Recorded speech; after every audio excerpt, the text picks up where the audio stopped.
Thank you, Father Massa. I am so happy to be here. Thank you for the lovely introductions. I want to say I'm very honored to be here. Father Tom Groom called me. No, sorry, that was not meant to be a joke. I've been living in St. Mary's so long for the last week. Tom Groom called me about a year and a half ago, and he said, Jim, we're hoping that you could come to our summer institute. And I said, oh, right, the summer institute. You know, in my intro to Ignatian spirituality class, we were talking about the good spirit and the bad spirit, and I instantly thought, oh, how prestigious. And I said, who else goes to the summer institute? And he said, Gustavo Gutierrez, really? And Dan Harrington? And I said, oh, of course. So the evil spirit was filling me with pride.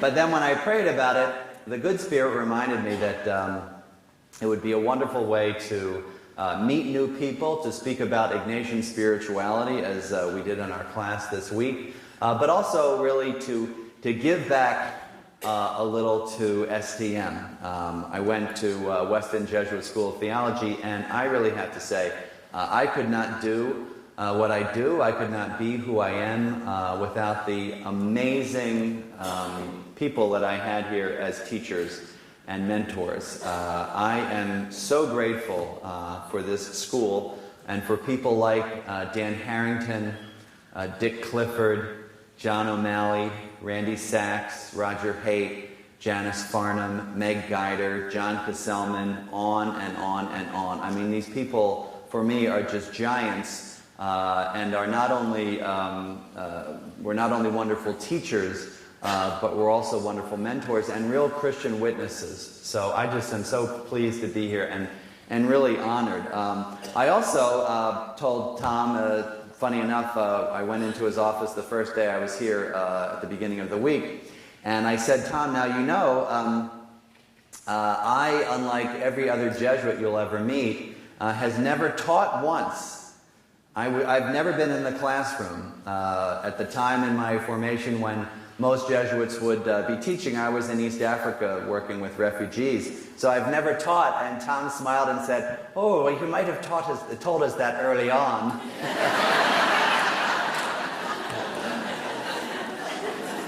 But I had a great time, and I ran into Mark Massa in the hallway at St. Mary's after my first 3-hour, 6 to 9 p.m. class, and I said, my gosh, I said, this is grueling. And he said, try doing it for 23 years.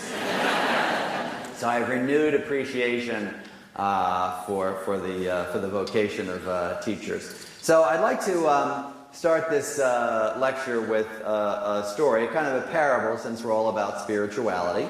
And it's about a barber in a small town. And it happens not too far from here. And one day he's sitting in his barber shop, and a man walks in wearing a long brown robe, a little belt, and a pair of sandals, and he sits down, and the barber says, excuse me, why are you dressed like that? And the guy says, well, I'm a Franciscan friar, and I'm in town to open up a soup kitchen. And the barber says, oh, the Franciscans, I love the Franciscans.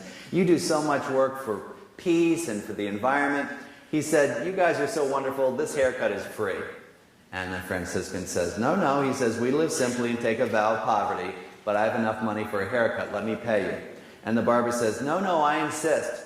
So the Franciscan gives him a blessing, goes on his way. The next day the barber comes to his doorstep, and there's a surprise waiting for him. A big wicker basket filled with wildflowers and a thank you note from the Franciscan. Very nice.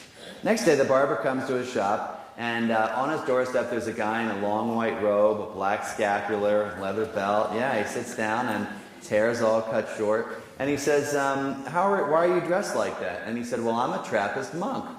I'm here from St. Joseph's Abbey in Spencer, and I'm here to visit a doctor. And the barber says, oh, the Trappist. He says, I love the Trappist. I've read all of Thomas Merton's books. I love the way that you guys live lives that are so contemplative. You are wonderful. This haircut is free. And the barber says, the Trappist says, no. He says, even though we live simply and take a vow of poverty, I do have enough money for a haircut. Let me pay you. And the barber insists. So the Trappist thanks him, gives him a blessing, and he's on his way. The next day, the barber comes to his doorstep, and on his doorstep, there's a surprise waiting for him. A big wicker basket filled with Trappist jams, right? Oh yeah, I see you get those catalogs too. With a thank you note. The next day, the barber comes to his shop, and there's a guy in a black clerical suit, black collar, and he sits down, and the guy says, the barber says, "Are you a priest?" He says, "Yes, I'm a Jesuit priest. I teach at BC." The Jesuits! He said, "Do you know what?" He said, "My son went to BC High and BC. My daughter is now at Georgetown, and I go to Eastern Point Retreat House and Campion Renewal Center every year. You guys are just amazing. I am going to give you this haircut for free." And the Jesuit says, no, we take a vow of poverty, even though people don't believe it.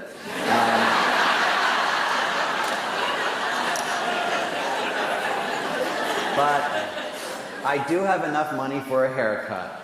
And the barber thanks him, so the Jesuit gives him a blessing, and he's on his way, and he gets the free haircut. And the next day, the barber comes to his doorstep, and there's a surprise waiting for him. 10 more Jesuits.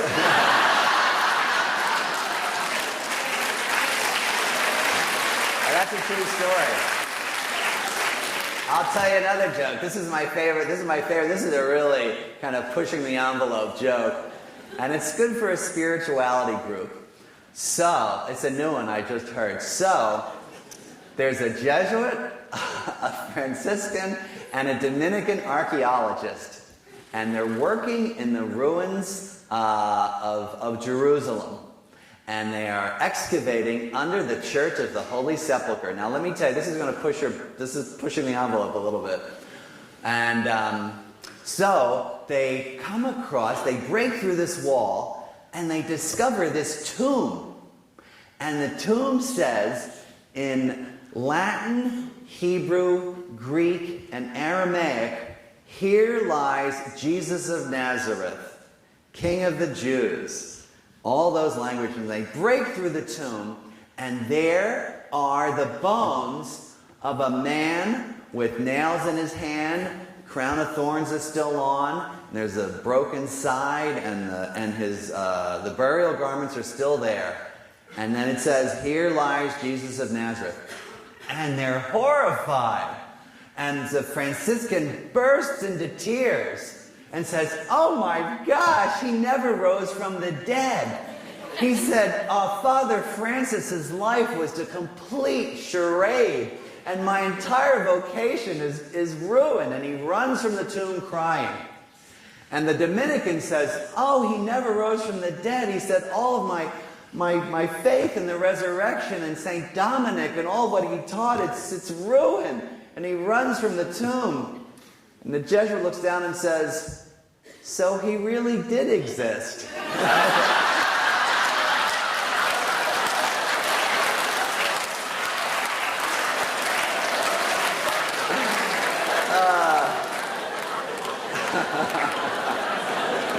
Now, I can only tell that joke to certain crowds. Now imagine if I told you a second joke, or a third joke, or a fourth joke, or a fifth joke.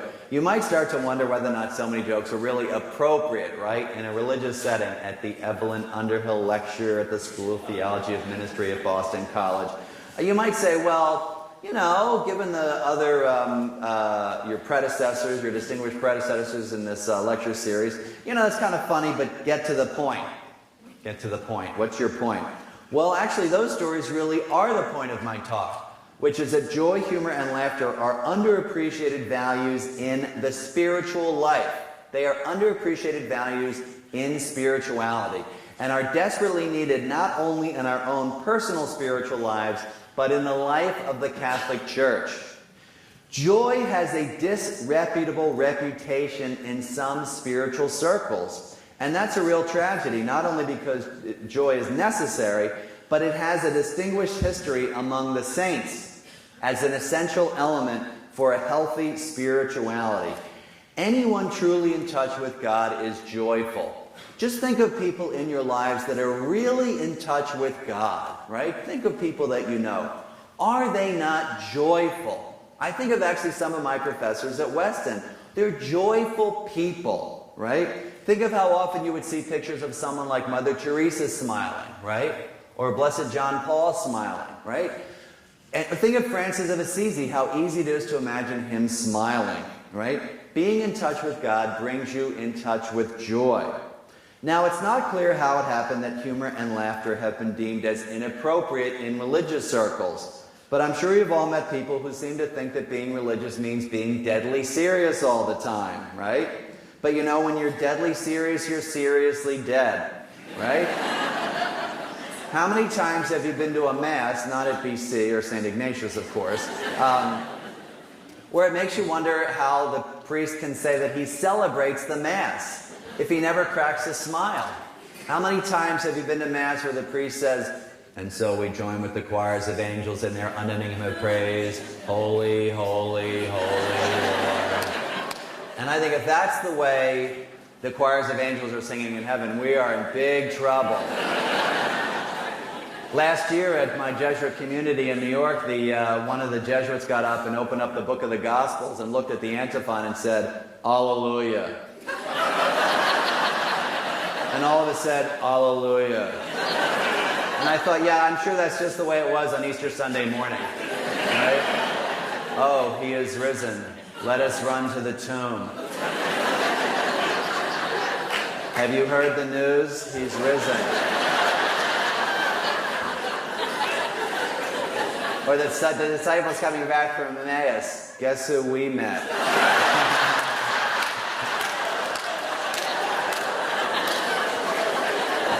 I mean, when you think about it, it's kind of funny. You know? Lazarus comes out of the tomb. Oh.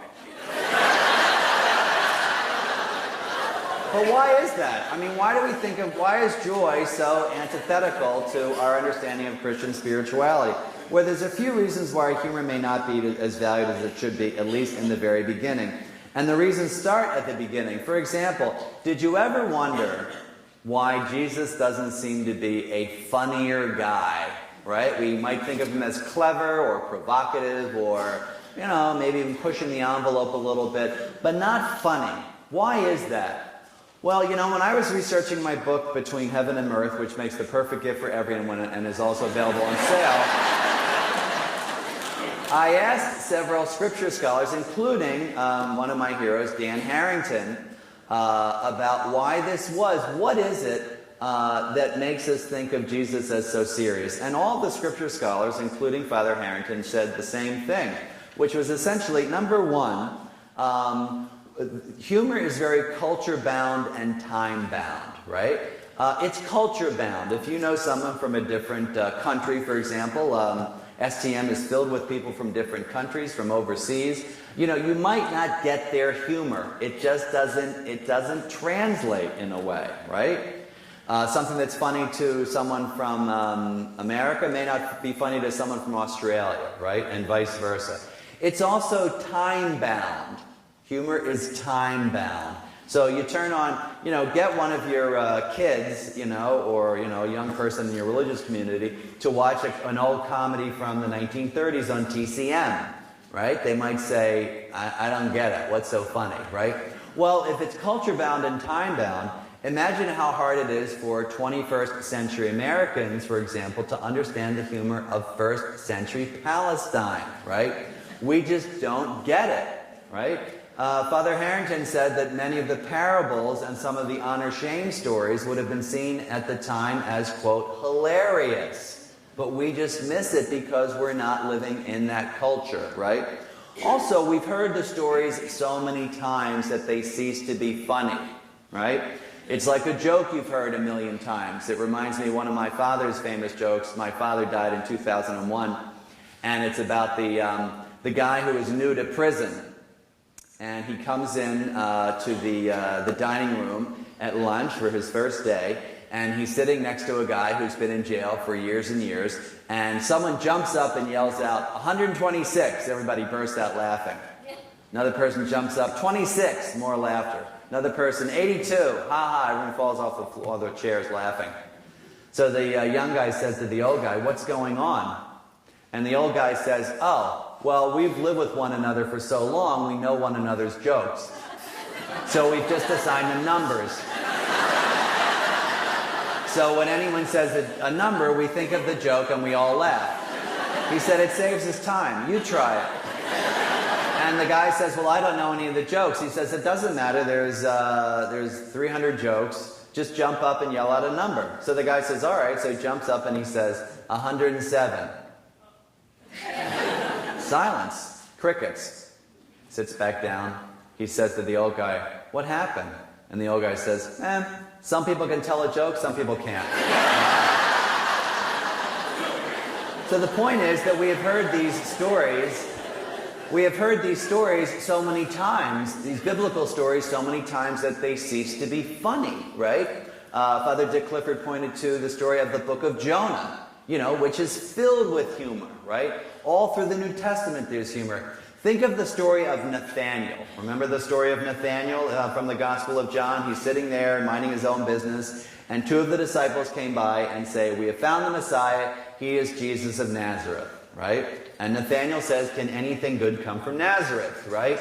That's a bit of a dig, right? That's like saying, can anything good come from Somerville, right? Oh, you laugh at that. Why do you laugh at that? Because that's new. You haven't heard it before. What do you say in Mass when you hear the words, can anything good come from Nazareth? Praise to you, Lord Jesus Christ. It's a joke. Nazareth was seen as a backwater town at the time, perhaps 150 to 200 people, right? It's a dig, right? But what does Jesus say to that? What does Jesus in the Gospel say to that? Does he say, that now the dour, grumpy, gloomy, depressed Jesus that everyone expects, and you see, in portraits and mosaics and statues everywhere, that's how he is portrayed, serious all the time. Even after the resurrection, he looks ticked off, right? What would you expect the dour, grumpy, gloomy, depressed Jesus of Nazareth to say? He would say, make not fun of Nazareth, Nathaniel. It will go better for you on the day of judgment than it will. That's what grumpy Jesus would say. What does Jesus say instead? He says, now there is an Israelite without guile. There's a guy I can trust, right? And guess what? He welcomes him into the apostles, right? It's an early sign of three things. Number one, Nathaniel had a sense of humor, right? The first sarcastic apostle, right? Number two, John, the evangelist, had a sense of humor. He preserved that story. That's a pretty funny story for us to smile about 2,000 years later, right? And number three, and most importantly, Jesus had a sense of humor. Jesus has a sense of humor, right? We also, I think, theologically, since we're at STM and we can talk about this, I think it's also important to say that theologically, since we believe that Jesus was fully human and fully divine, to say that someone is fully human means that they have a sense of humor. For this book, I asked a psychologist, what would it mean? What is it like if someone doesn't have a sense of humor? I thought that would be an interesting kind of question. I'm not a psychologist. What kind of a person, and how would you describe a person without a sense of humor? And this psychologist said a person without a sense of humor would be incapable of relating to other people, would not be able to pick up on cues, right? Would not be able to enter into sort of social interactions. Does that sound like Jesus? Right? So we have to get away from this idea of Jesus as the grumpy, dour, depressed person, right? And move into an idea of Jesus as joyful and playful and humorous and someone who could laugh. Today, however, humor seems sometimes to count as almost a strike against a church leader when it should be seen as a requirement. That's not to say that, no bishop or a religious superior has a sense of humor. One of my favorite stories is John Cardinal O'Connor of New York, who you'll remember was once at a fundraising dinner. And the MC got up, and if you've ever been to these rubber chicken dinners, everyone has to be thanked. So the MC got up and said, well, I'd like to, but kept forgetting everyone's name. I'd like to thank Mr. Tom Groom for all of his wonderful leadership in our dinner. And I also want to thank Father Massa for all of his terrific work. And oh yes, I also want to thank Miss Bader and Miss Caleri and for their wonderful work. And now I would like to call up to the podium His Eminence John Cardinal O'Connor, who will give us the final benediction. This is a true story. So O'Connor, big as life, gets up there and says, "Thank you very much. Let us pray. In the name of the Father, and of the Son, and of the Holy Spirit, amen. Loving God, we thank you for all the blessings you bestowed upon us tonight, and we make this prayer in the name of your Son and our Lord,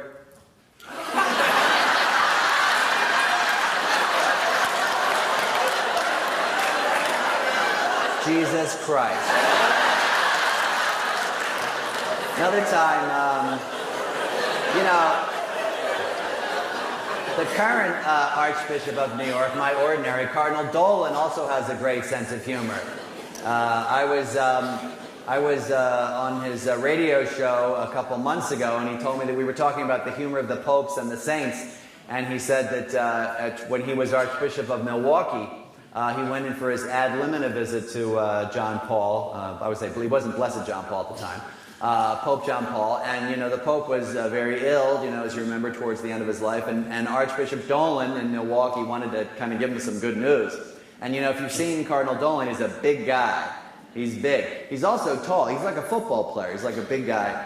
And he came up to John Paul and he said, "Your Holiness, I have great news." He said, "The Archdiocese of Milwaukee is growing." And John Paul said, "So is the Archbishop."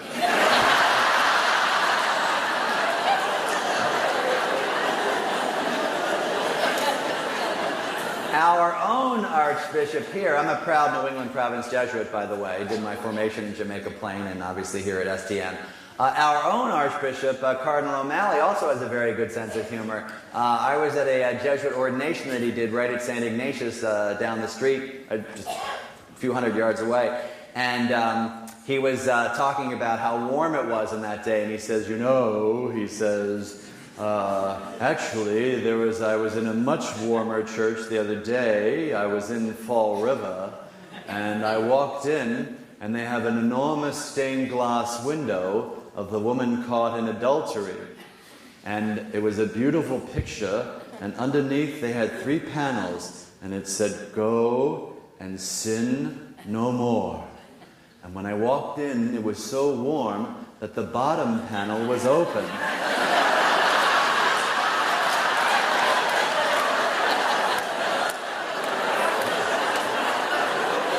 So, when the Archbishop of Boston walked into their church, he was greeted with a huge stained glass window that said, "Go and sin." And no one seemed particularly disturbed by that. But while some church fathers and some quarters of the church may have downplayed the role of humor in Christian history, most of the saints did not. While I was researching my book, Between Heaven and Mirth, and My Life with the Saints, both of which make the perfect gift for your friends and family, I was reminded that the saints were deeply attractive people who others wanted to be around, and many of them had terrific senses of humor. Joy, humor, and laughter are constant threads that run through the lives of the saints, disproving that stereotype of the grumpy, dour, gloomy, depressed saint. We see statues and mosaics and portraits of the grumpy Jesus. We see even more portraits of the grumpy saints. I was at a church a few months ago, the Church of the Little Flower in Berkeley Heights, New Jersey, and they have a colossal 10-foot concrete statue of the Little Flower who is glowering down at everybody. And I said, "Who is that?" And he said, "That's Teresa of Lisieux, and doesn't she look angry?" Teresa, who even in her lifetime had photographs taken of her. St. Teresa, photographs where she's smiling. St. Teresa of Avila said, and I always say if there's women religious in this crowd, and you have a problem with that, you can take it up with the doctor of the church. St. Teresa of Avila, a sad nun is a bad nun. I am more afraid of one unhappy sister than a crowd of evil spirits.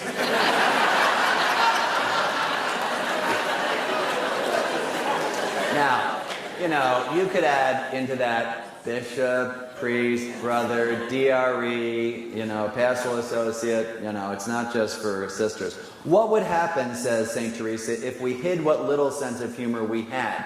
Let us humbly use it to cheer one another. Stories about the humor of the saints reaches as far back as the Roman martyrs. In the 3rd century, St. Lawrence, who was burned to death on a gridiron over hot coals, called out to his executioner, "Turn me over and take a bite. I'm done on this side." Right? In Latin. Perfectly conjugated. Or remember St. Augustine, who prayed, "Lord, give me chastity, but not yet." Right? Yeah. No comment. Saintly humor continues right up until modern times. The most well-known contemporary example, I think, besides people like Cardinal O'Connor and Cardinal Dolan and Cardinal Malley, is someone like Blessed John the 23rd, whose most famous joke came when a journalist innocently asked him, "Your Holiness, how many people work in the Vatican?" He said, "About half of them." Another time someone said, "Your Holiness, I understand the Vatican, you know, things in Italy are closed in the afternoon. I understand the Vatican is closed in the afternoon and people don't work." And John said, No, the Vatican is closed in the afternoon, people don't work in the morning." You know, I told that story in Vatican Radio a few months ago. They didn't think it was very funny. No, I'm serious. There was this dead silence. And I said, "Oh, well, that was the 60s. Things have changed."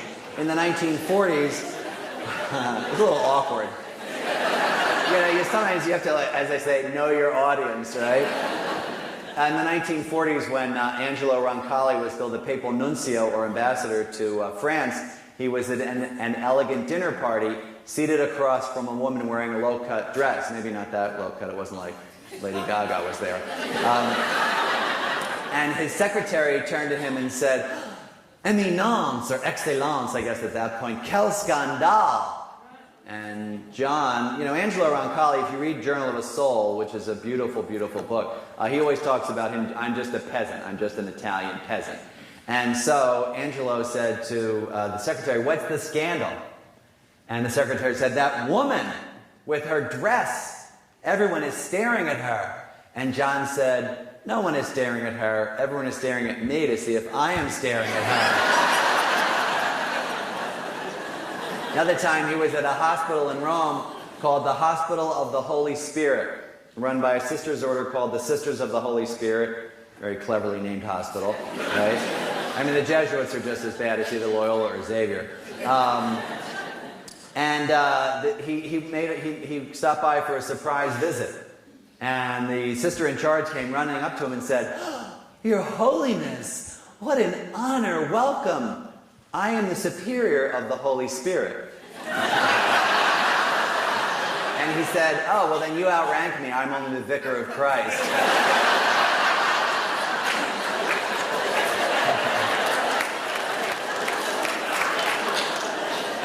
So the saints knew.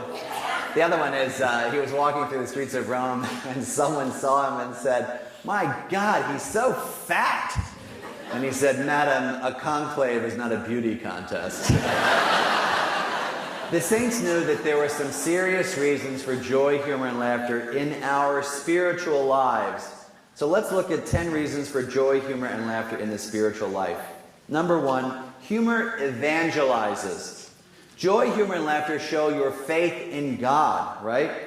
An essentially positive outlook shows people that you believe in the power of life over death, of hope over despair, right? You believe in what? The resurrection. Christ is risen. That is good news. And it should put a smile on your face. And it evangelizes. It evangelizes. When I was a Jesuit novice in Jamaica Plain, the Superior General of the Society of Jesus, Peter Hans Kolvenbach, came to our novitiate. This is 1988. And we were all asked to ask Father General one question. So I thought about my one question for the whole week, thinking that I could impress Father General enough so he would say, "Oh, what is this man doing in the novitiate? He is so smart. You should make him ordained right now." Which is probably not the best motivation. So anyway, so Father General came, and he came in his cassock, and the provincial was there, and it's very exciting. And So he turned to me and said, yes, you have a question. By the way, that's an excellent Father General imitation. And I said, Father General, what's the best way to increase vocations? And you know what he said? I thought he was going to say, oh, we have to start more high schools, we have to advertise more. You know what he said? Live your own vocation joyfully. Right? Live your own vocation joyfully. Why would anyone want to join a group of miserable people? Right? We tend to forget that as Catholics. Right? The frozen chosen. I was helping an actor a year or two ago with a role he was doing as a fundamentalist Christian. And we decided to go to a fundamentalist Christian church in New York, which, let me tell you, in Manhattan was very hard to find. So I walked into this small storefront church, and someone came right up to me and said, hi, welcome. We're so happy you're here. And I thought, is this church? You know? As Catholics, we tend to forget that joy is a way of evangelizing, of bringing people closer to Christ. And I'm sure that's one reason why the early disciples attracted so many people. Number 2, humor is a tool for humility. We can tell jokes about ourselves to deflate our egos, which is a good thing, especially for any of us who work in church circles, right? It's very easy to get puffed up. You know, priests get big heads. Imagine that. I'm sure it's hard for you to believe. You know, sometimes on the way out of church, people kiss my hand. First time someone did it, I thought this woman was going to, like, bite my finger off or something. Someone said to me once a year or two ago, you know, watching you celebrate Mass is like watching Jesus Christ himself celebrate Mass. Now, I didn't ask her the last time she saw Jesus Christ celebrating Mass. You know, like this. Body of me, body of me, body of me.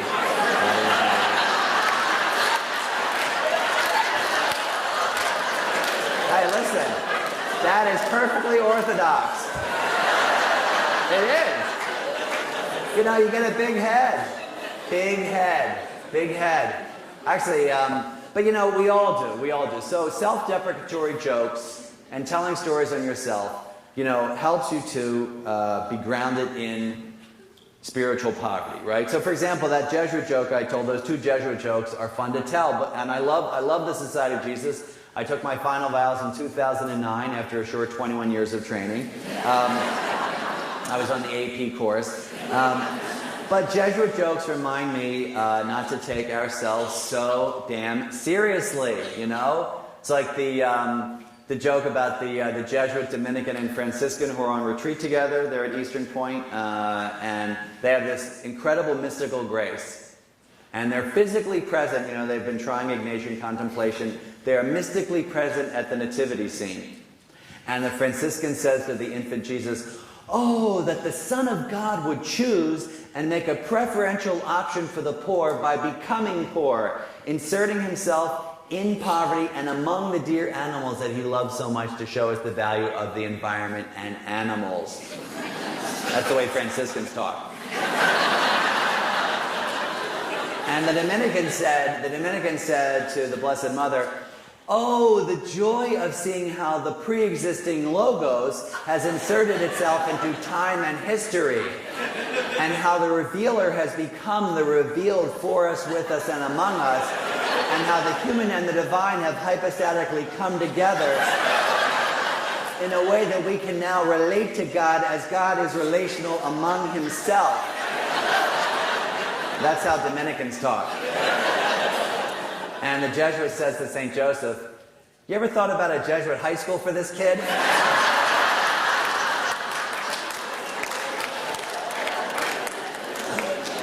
Or the Jesuit, the Franciscan, and the Trappist who are on they're on a desert island. Now they're on a beach. They're actually they're up in Nantasket. They're on a beach, and this wave. Oh, and the Trappist is really he's with the Jesuit and the Dominican, and the Jesuit and the Dominican are just arguing about some theological point, and it's driving the Trappist kind of crazy. Basically, the Trappist just wants to enjoy the beautiful beach, and the Jesuit and the Dominican are just battling each other. And so finally, this wave deposits a magic lantern on the beach. And the Jesuit runs up, rubs the lamp, and out pops a genie. And they all sort of stare at the genie. The genie says, I will give you each one wish. And the Jesuit says, I want to be the president of the most prestigious Jesuit university in the country. And poof, he's at BC. Right? Now, I sometimes change this joke. And the Dominican says, I want to be the pastor of the most prestigious Dominican parish in the country. Poof, he's gone.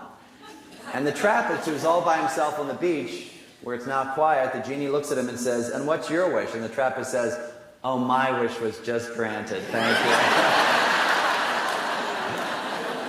you. So, you know, humor deflates puffed up egos. It reminds us not to take ourselves with such deadly seriousness. It reminds us of our essential poverty of spirit. We are all the same. Blessed are the poor in spirit. All of us are the same, right?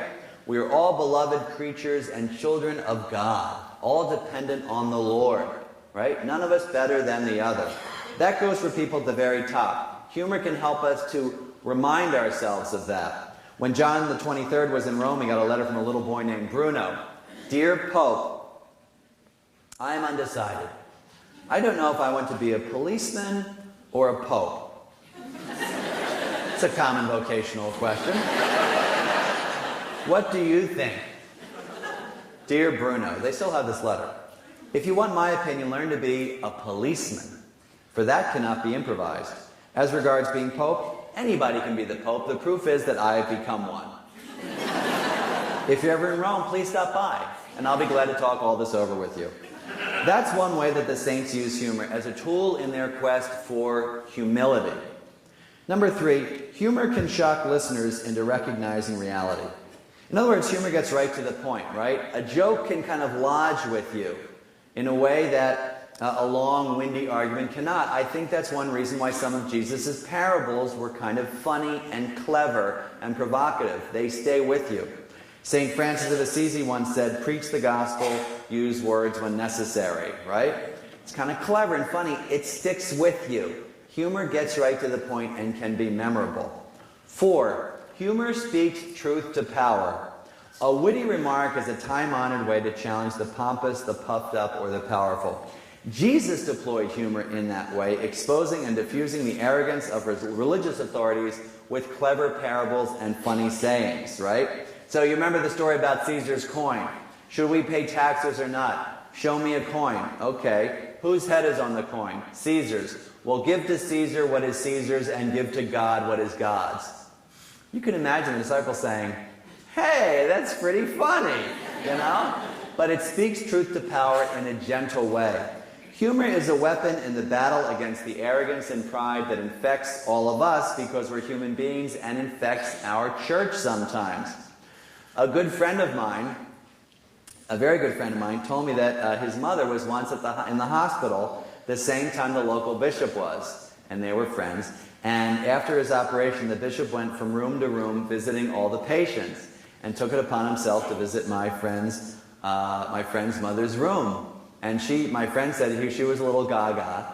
And the bishop came in and said, what they told us, Catherine Clark told us in pastoral counseling at Weston, never to say, which is, well, dear, said the bishop, I know just how you feel. And she said, really, when was your hysterectomy?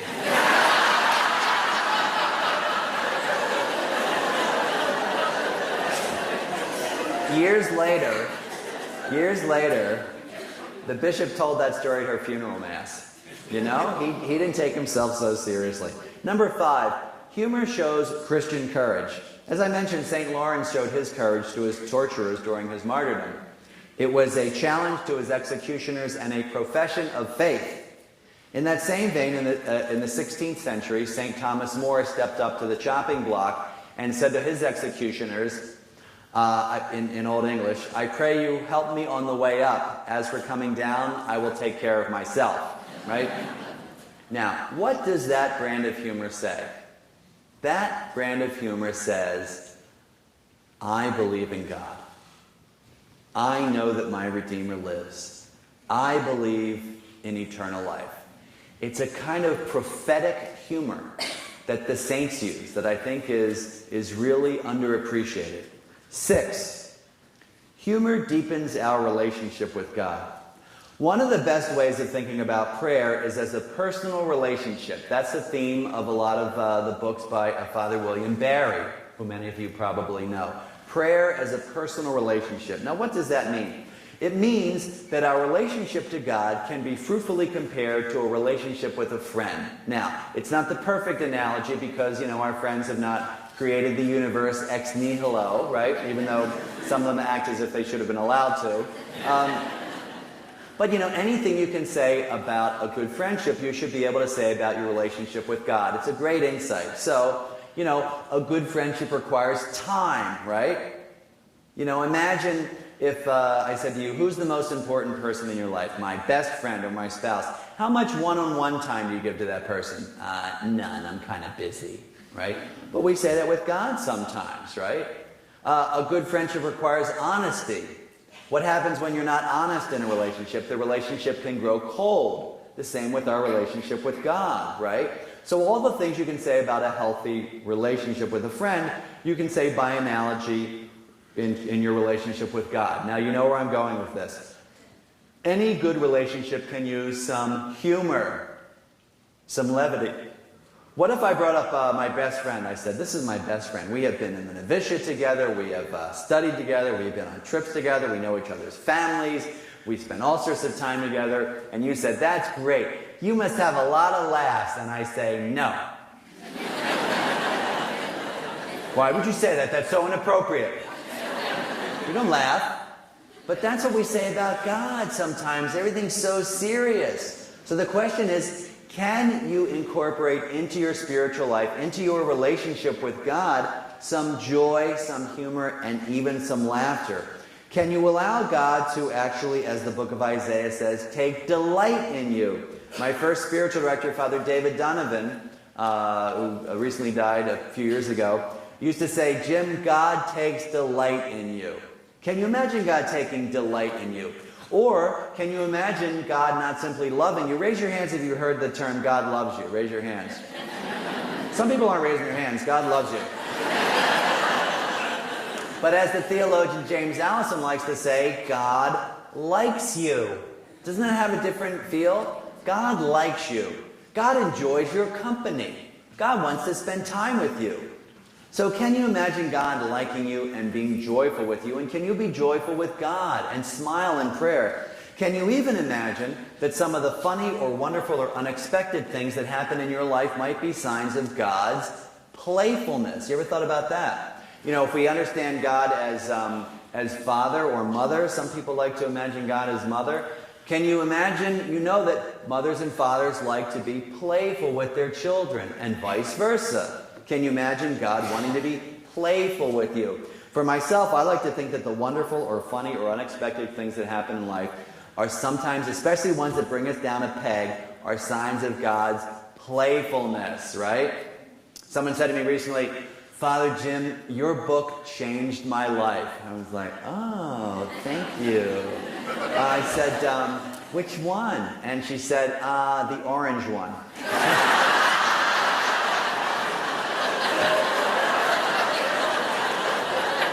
Another time, I'll tell you a funny story. This is a true story. This is my favorite God taking me down a peg. I have two nephews who I love. One's taller than me now, 14, believe it or not, and 7. And Charles and Matthew. And Charles was never very religious, ever. I would go to all these theological conferences and I would think now, as you all do, now, they have all this stuff, all this like Catholic swag and books and medals and hangings and posters. And I said, now what would a 14-year-old kid want? And I would bring him back something and he'd say, oh, is it another book on the saints?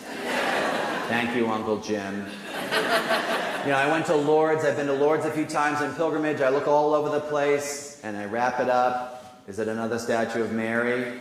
Yes, thank you, Uncle Jim. Recently I couldn't figure out what to get them, and I got a statue of Mary that changes colors depending on the weather. They got everything in Lourdes. And this is a digression, but it's a great story. And I brought it back, and I got one for both Matthew and Charles, and they were like, ooh, what is it? And I said, it's a statue of Mary, of which they have 10 already.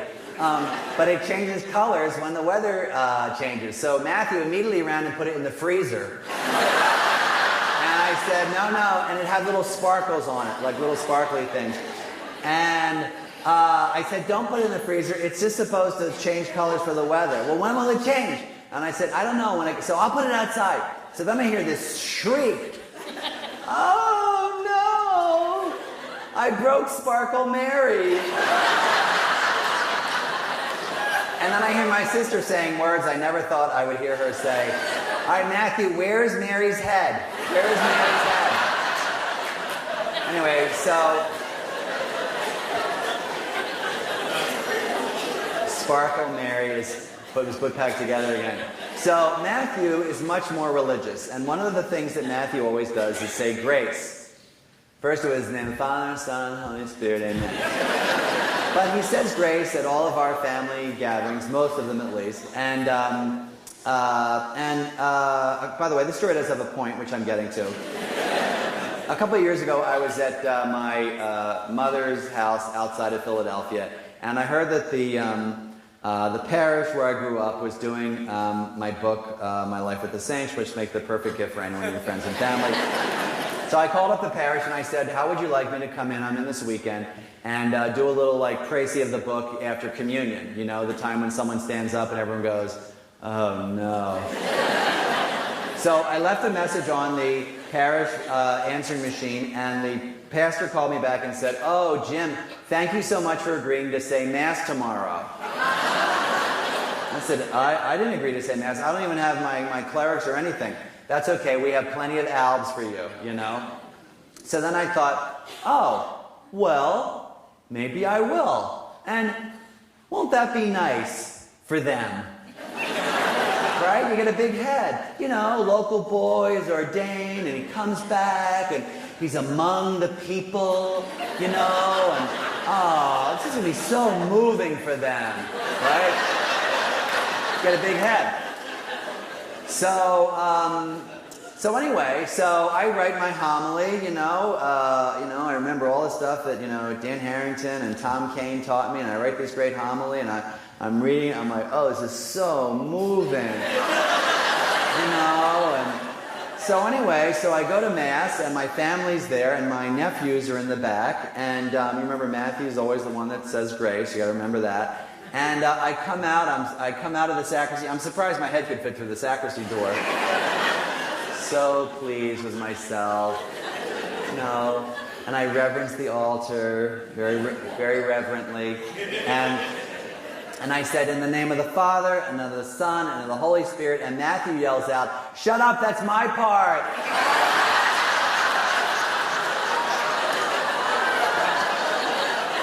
Shut up! So, he didn't see too much of Mass that day. Now, when I went home and I did my examination of conscience that night and looked over the day, I laughed and I thought, who is not to say that that is not God being a little playful and saying, get over yourself, Get rid of the big head, right? The Jesuit priest Anthony de Mello said it best in one of his shortest recommendations for meditation.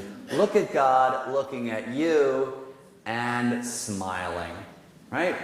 7, humor welcomes. Hospitality is an important virtue in both the Old and the New Testaments, right? You remember the story of Abraham and Sarah, right? Abraham is like 1,000 and Sarah's 900. I think that's what I learned here. Actually, he's 100 and she's 99 because she married early. And 3 strangers visit them, and they are rewarded, they give them hospitality, and they're rewarded by the hospitality by one of the strangers saying to Abraham, Sarah is going to have a child. And Abraham, quote, falls on his face laughing, right? Oh, you laugh at that now. What do you say when you hear that in church? Thanks be to God. Sarah overhears it, and she laughs, and God says, "Why did you laugh?" And Sarah says, "I did not laugh," and God says, quote, look it up in the NRSV, "Yes, you did." Right? They have a boy, they name him Isaac. The Hebrew is Yitzhak, which means he laughs. Right? And Sarah says in this wonderful line, "And all will laugh with me, because God has brought laughter into my life." Right? Yitzhak. So there's a story that combines humor, holiness, and hospitality. By the way, a sidelight, I was originally going to call my book, Between Heaven and Mirth, Sarah Laughs. But the publisher said, no one will understand that. And I said, oh yeah, it's just Sarah from the Old Testament. And I said, well, what about something like Jesus Laughs? No, that's kind of limiting. I said, yeah, to Christians, that's a very small market. So they wanted to call it, quote, Good Times with the Saints. And I was like, that's terrible. So we had this battle, we couldn't come up with something, and finally on Facebook, I have this sort of public Facebook page, I asked people what we should call it, and the Jesuit came up with Between Heaven and Mirth. But one of my favorite titles, which we couldn't use, I thought it was hysterical, for a book on humor, someone just suggested that we should call it, Jesus, That's Funny.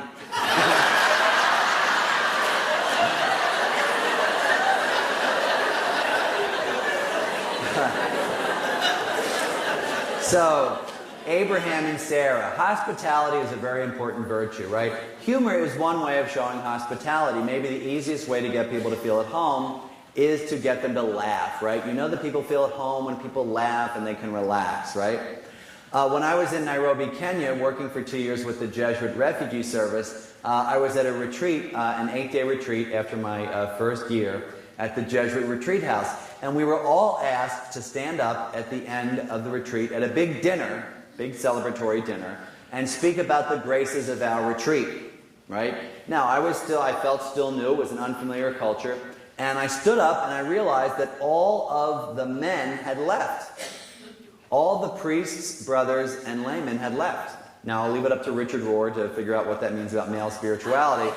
But it was me and about 50 or 60 African sisters, all in habits, staring at me. And someone had said, oh, Brother Jim, you must go first. Go first, stand up.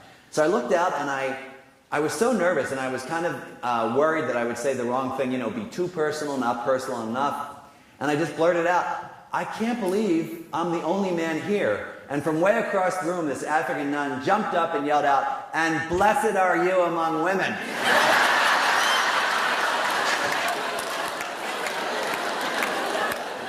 Laughter had welcomed me, right? I felt right at home and could talk about the graces of my retreat.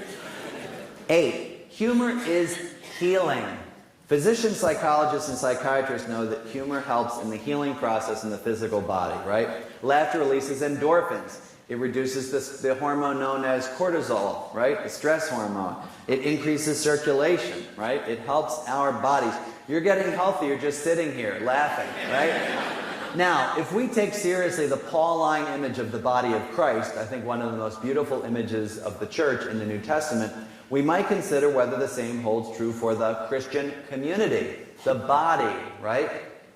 That is, in the midst of some difficult times in our church, need I go into detail here in Boston?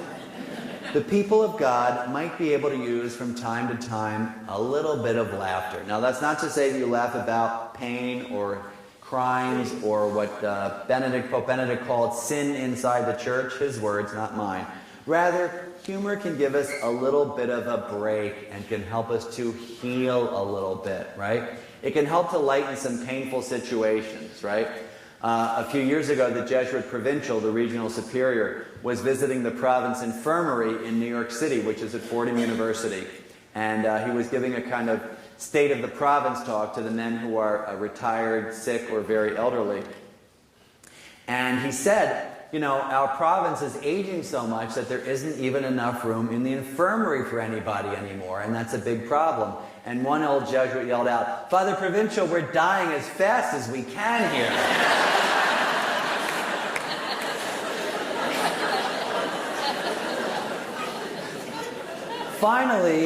Finally, humor is fun. Humor is fun. Let me repeat that. Humor is fun. God forbid that Catholics should have some fun, huh? Fun, a word you don't hear in church or spiritual circles very much, right, is a foretaste of heaven, right? It's a foretaste of heaven. The saints understood this, the joyful saints. Catherine Drexel once said, don't ever think that some great sorrow drove me into the convent. I am and have always been the world's happiest women, right? St. Thomas Aquinas said, joy is the noblest human activity, right? I mean, the saints were joyful people. They understood the value of fun, enjoyment. And I would bet that the man whose first miracle was to turn water into wine at a wedding party understood the need for some high spirits in life. I know, that's a terrible joke. To that end, I will end with what else? 2 jokes. Why? Well, by now you know the better question is, why not? So, okay, these are my two favorite jokes these days. So there's a Jesuit, a Franciscan, a Dominican, a Benedictine, and since we're in Boston, a Sister of St. Joseph, who are in a van together en route to the Summer Institute, right? They're very excited. They're going to their class in the Summer Institute, and they're in this van, and they get into this big argument about the New Mass translation. Big argument. I like it, I don't like it, I'm with your spirit, and all this kind of stuff. And they get so distracted that, boom, they hit a telephone pole on Comm Ave. They go right up to heaven. So there they are. They're in front of the gates of heaven, and which are covered with big puffy white clouds. No, that's true. I learned that at Weston. No, that's true. And they're kind of bummed out, because they're dead. But they're kind of psyched. Because they're in heaven. It's like, wow, we finally get here, and out comes St. Peter. And St. Peter sees the 5 of them, and he says, whoa! He says, we don't normally get 5 religious all at once. He says, I got a big sheaf of questions here that I have to ask you all. It's really complicated for religious. And none of you can go in one by one unless all the other ones go in, and I can't open up the doors for just one of you. But if you want, I can ask you one question, and I will bring you into God's throne room, and God will ask you one question. What would you like to do? And the Jesuit says, he says, you can discuss it among yourselves. And the Jesuit says, no. He said, we do not want to have God ask us one question. It's going to be like one of those questions Jesus asked that no one could ever answer, that has the wrong answer, and it'll be a trick. And the Franciscan says, oh, no, God is very merciful and kind. And the Benedictine says, yeah, and we've been studying this stuff for a long time, and I don't think he could ask this question. And the Sister of St. Joseph says, yeah, and we really need to trust in God's mercy. And the Dominican says, yeah, and look, we need to trust our intellect. God's not going to trick us. So they say, okay. And St. Peter says, are you sure? And they say, yes. So St. Peter puts his sheaf of papers back into his pocket. His robe has a pocket, by the way. And from his other pocket, he takes out golden keys, the keys to the kingdom, right, that you have seen him pictured with. And they look just like they do, with the big key, and it's gold, because this is heaven. And he opens up, and it's a huge room. It's the most beautiful room ever, and it's the biggest room they've ever seen. And it's all the elect. It's all the people that have gone to heaven. Everybody. They see their grandparents there, and they're so excited, and their parents, and their neighbors, and their fellow religious from their communities, and they see some superiors they didn't like, and they were like, well, whatever. And they go in, and they're so excited, and St. Peter's like, come on, it's this big room with billions of people, and he says, come on. And so then he takes out another gold key, and he opens up the door, and it's all the venerables, and the servants of God and the blesseds, and all their halos are starting to shine, and now they're thinking like, oh my gosh, what did I do? And there's, like Blessed John Paul, who nods at them, and, Blessed Teresa of Calcutta, and Blessed Kateri, she's almost at the saint door, but not yet, and blessed Blessed Peter Faber, who's been blessed for a long time, and but he's happy because they just had that Boston College community named after him, so he's waving. And they're like, come on. And then he opens up the key, another door, and it's all the saints. And now they're getting a little nervous, like, oh my gosh, what have we done? And it's all the saints, and it's Teresa of Avila, and Francis of Assisi, and Ignatius, and all the ones you can read about in my book, My Life of the Saints. And they kind of nod at them, and they're thinking, oh, this is not a good idea. And so then he says, come on, you wanted the one question. Opens up the door, and it is all the apostles. And they're all lined up, 6 by 6. And they walk in between them, and they nod apostolically. In the apostolic manner. And then St. Peter opens up another door, and they're in a totally blue room. And in the middle of the blue room is the Blessed Mother, who is wearing all blue. Why are you laughing? That's what she wears. You've seen the pictures. And she says, welcome to heaven. And they're thunderstruck. Because they were just on Comm Ave, now they're in heaven, and, the contrast is quite striking. And Mary says, are you ready? And they can't believe it. It's the Blessed Mother. And she speaks perfect English, too. And she reaches into her gown, and she takes out a blue key, and she opens up the door, and it's a perfectly white room, and there is Jesus.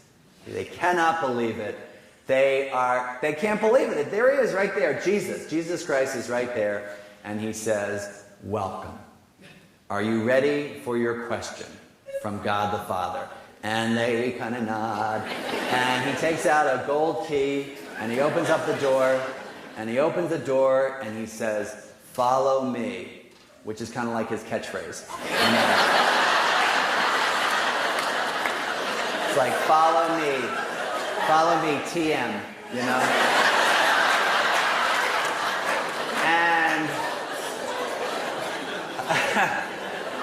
so they go into this beautiful room, and it's God's throne room, and it's vast. And it has marble floors, and it's open to the sky. And all the angels are singing. They're all singing St. Louis Jesuit songs, which is what they sing in heaven. Except for Be Not Afraid. They don't sing that. They don't have to, because they're not afraid anymore. They sing City of God. They sing City of God, and they love singing the City of God, and it's beautiful. And there's God, and he's on a 20-foot solid gold, diamond-encrusted throne. Which is true. And he looks down at them and he says, approach the divine throne. And they're paralyzed. Approach the divine throne. And they can't move. Then he says, approach thou the divine throne. Because he likes that flowery language, as we know. And they finally move up, and he looks at the Franciscan and he says, son of St. Francis of Assisi, what do you believe? And the Franciscan is just, he's kind of chokes, and he finally says, I believe in your son, Jesus Christ, who came to work with the poor and the marginalized, which is why I spent my entire life pouring myself out for the poor and the marginalized in the inner city. I also believe I need your forgiveness to enter into the kingdom of God. That is a good answer, son of St. Francis. Welcome to heaven. He goes in. Then he looks down at the Benedictine and he says, son of St. Benedict, what do you believe? And the Benedictine says, I believe in the liturgy, which is why I spent my entire life in the liturgical renewal and helping people understand how to get to you and meet you in the sacraments. I also know and believe that I need your forgiveness to enter into heaven. He says, good answer, son of St. Benedict. Very well answered. You are welcome to heaven. And he goes in. Then he looks down at the sister of St. Joseph and says, daughter of St. Joseph, what do you believe? And she says, I believe in education, which is why I spent my entire life pouring myself out for the people of God, taking a vow of poverty and taking that very seriously, along with chastity and obedience, in the Archdiocese of Boston, all for you, God. I also believe I need your forgiveness to enter into heaven. Good answer. That's a good answer, daughter of St. Joseph. Welcome to heaven. And then he looks down at the Dominican, who's getting nervous because all the good answers are being taken. And he says, son of Saint Dominic, what do you believe? And the Dominican, he just completely chokes, and he says, I believe in one God, the Father, the Almighty, maker of heaven and earth. I believe in one Lord Jesus Christ, the only Son, our Lord. And God says, yes, that's changed recently.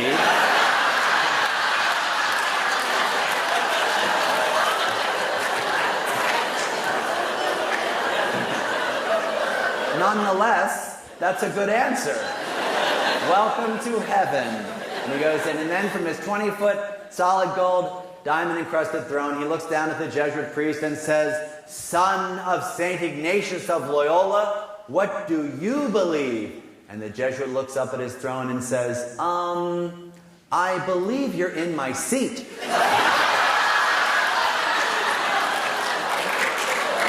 Thank you very much.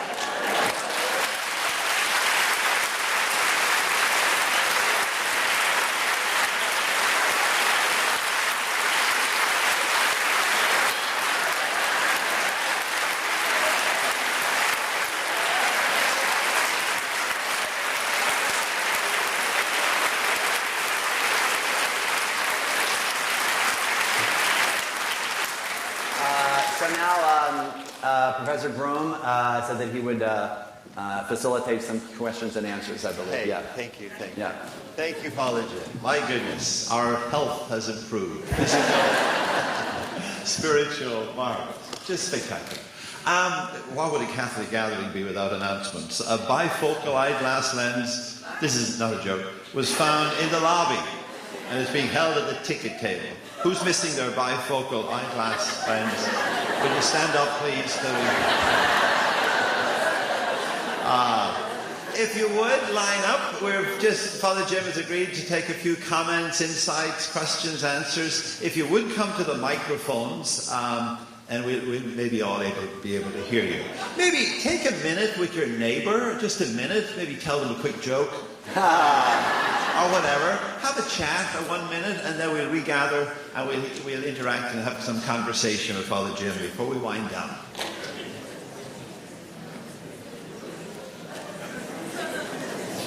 Go ahead.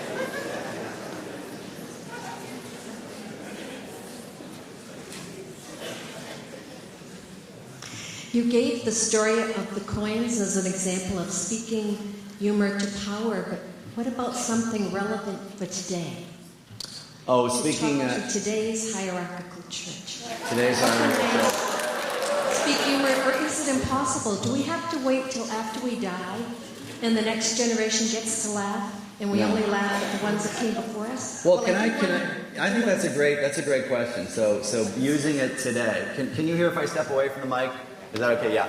I have to say, the first thing that comes to my mind, which I thought was kind of clever and playful, was nuns on the bus.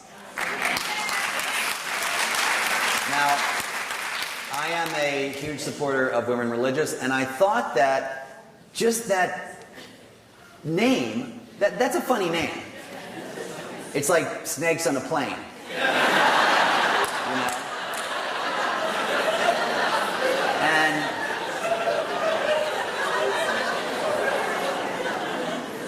And so I thought that the way that was handled was beautiful. And it was a playful response to some of the difficulties that they have found themselves in. Just the way Jesus did it, just the way those stories are, not offensive, not denigrating, not violent, not uncharitable, funny, playful. Nuns on the bus, and it's gotten tons of publicity. Just fantastic publicity. And I think one of the reasons is, if they called that the Leadership Conference of Women Religious Social Justice Tour, they would get 3 people showing up. Humor, I think, helps us to kind of relax and say, I want to go see nuns on the bus. So yeah, I think you can use that today. Other questions? Yes? I wish I could phrase this question in a comical way, but I can't.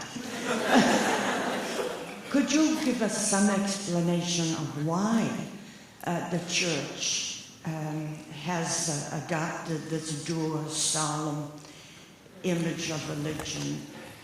That's a very good question. The solemn image of religion. I truly believe, and I do talk about this a lot in the Between Heaven and Mirth book, that I think it's a fundamental misunderstanding of Jesus.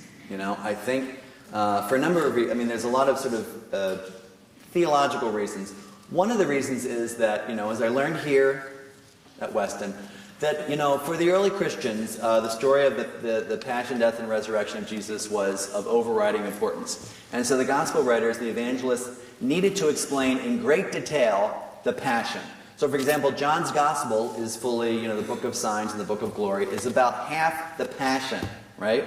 That's about a week or so of Jesus' life, right? As a result, it tends to overwhelm the joyful parts of Jesus' life, right? And so we get this kind of skewed vision of Jesus, the suffering servant, which is fine, and the man of sorrows. But a great deal of Jesus' ministry, if you think about it, was joyful things. He's hanging out with Martha and Mary and Lazarus in Bethany, right? He's going to a wedding. His first miracle is at a wedding party. He's at a party, right? Not just a wedding at Cana, but a party. That's his first miracle, right? So I think that he hangs around with friends. He does table fellowship with men and women and outcasts and people who are seen on the margins of society, right? So we have to recover this idea of Jesus as the joyful Christ as well. So I think that the Scripture has, it's a little imbalanced in that sense because of the needs of the time. That's the first thing. I think also. The church fathers, as I say in the book, were very concerned with combating heresy, right? And so this is like no laughing matter. So that sort of tamped it down a little bit more. And then also, I think sometimes authorities, are worried about humor because it's very hard to control, right? But I do think it's a fundamental misunderstanding of Jesus. And I would say, in a sense, it's a kind of heresy to say he didn't have a sense of humor because that means that he's not fully human. So, and then it just sort of proceeds from there. And we have this church where, really, I think that art is so instructive. It's so odd for us. We never, there's the laughing Christ that you've seen, and there's the risen Christ by the sea where he's laughing. And that's it. Out of billions of representations of Jesus, right? Even after the resurrection, right? The disciples don't look too happy either, It's like, oh, now what's he going to ask us to do, right? So I think in Christianity, it's a misunderstanding of the human Jesus, who must have laughed, and that's what I try to recover in my book by appealing back, thanks to some scripture scholars that I talked to, some of these incidents that we don't get, we just don't get that stuff, and for example, someone said that the idea that someone would hand their son a stone instead of bread, right? A scorpion instead of fish. People would have laughed. Ha ha, ha ha. Not just like, oh, that's interesting. I wonder what the exegesis is on that. So we got to get back to this idea of Jesus, a joyful Christ, not just a man of sorrows. I think I better buy your book. I think you better. Good idea.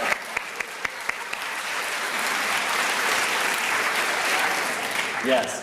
I don't have a really erudite question or comment, but I would like to thank you for your presentation and your stand-up.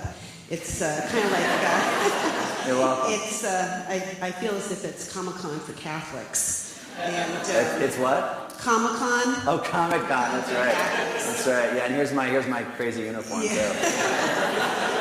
And I was just wondering, have you and your friends ever thought of forming a band? A band? Yes.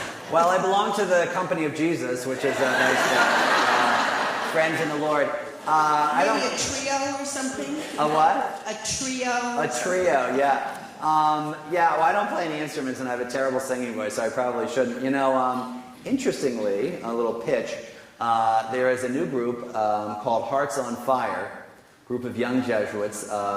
We used to be called in the Jesuits the Mission Band, group that goes from town to town. And they bring Ignatian spirituality to young adults over the weekends all over the country. So that's a band that I joined that band last year and helped them in Philly. But other than that, I think I'll stick with what I'm doing. Thank you very much. In your book, The Jesuit Guide to Almost Everything, you talk about Zen and how Thomas Merton had a lot of influence on you. What other kind of, Zen people in history have had influence on you?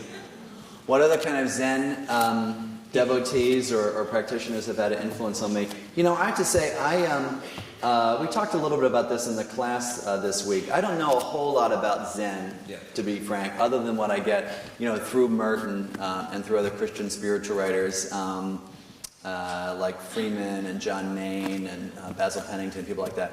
I would like to say this, though. I think that, primarily I experience it through the tradition of centering prayer, right, which is very popular. And one thing is that centering prayer really gets a bad rap in Catholic circles these days, which I have never understood, Centering prayer is about encountering God within us, right? And, we are the temples of the Holy Spirit, as St. Paul said, St. Augustine said, God is intimior, I didn't take Latin here. Anyway, nearer to me than I am to myself. So the techniques I find, some of the Zen techniques have been imported into centering prayer, which is about encountering God. Zen is a little different. I find the techniques very helpful, using a prayer word, those kinds of things. And, Thomas Merton used to say, one of my heroes, used to say that, it drove him nuts that Christians and Catholics thought that they couldn't learn anything about meditation from other traditions. So I'm open to that. I would say, though, that, all my prayer is, God-centered, But in terms of techniques and ways of meditating, I've found it very helpful thanks to Merton. So, thank you. Are you familiar with the book Zen Mind, Beginner's Mind? I've heard of it. I don't know much about it. It's excellent. I'll take a look. Thank you very much. Thanks. Just take one more, Mike. Father, I was wondering if there was a patron saint of comedians. And if there is, who do you think should it be? Yeah. There is a patron saint of comedians. There's a Saint Gervasius, who was patron saint of clowns for some reason. No, don't go there. I think, though, that the two that I would pick would be, I'd say three to be inclusive. I'd say Teresa of Avila would be a terrific patron saint because her autobiography is filled with humor. She starts off her autobiography by saying, if I weren't so wicked, the fact that I had two good parents would have really done me a lot of good. That kind of stuff. It's a loose translation. Well, by the way, Father Massa didn't mention that those books in Spanish, Polish, German, Lithuanian, Slovak, and Chinese and Korean, I do translate them all myself. Anyway, so Teresa of Avila, I think John the 23rd, for obvious reasons. The other one that I didn't mention too much is St. Philip Neri. He's probably, he was known in his life as the humorous saint.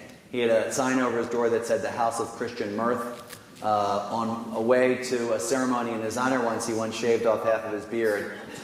To get people to kind of laugh at him and not take him so seriously. He used to go around with a pillow on the top of his head, just to be silly, basically. Now, we Catholics today, you see a statue of St. Philip Neri, he doesn't have half his beard shaved. I mean, that would be so terrible, wouldn't it? Or a cushion on his head. But that's what he was known for. Now he has like a little cat or something. And he's not even smiling. I think I'm very intent on the way that visual representations kind of educate us, But I would say Teresa of Avila, John the 23rd, and Philip Neri is my patron saints of humor. Thank you. Yeah. Marvelous. Father Jen, this has been a spectacular moment. We're deeply grateful to you. Let's hear another round of applause.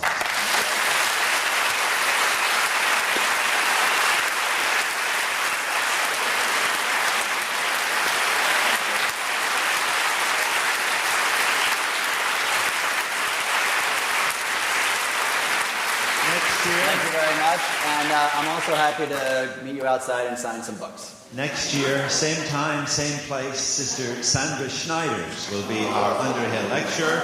In the meantime, know that God delights in you and keep smiling. Thank you.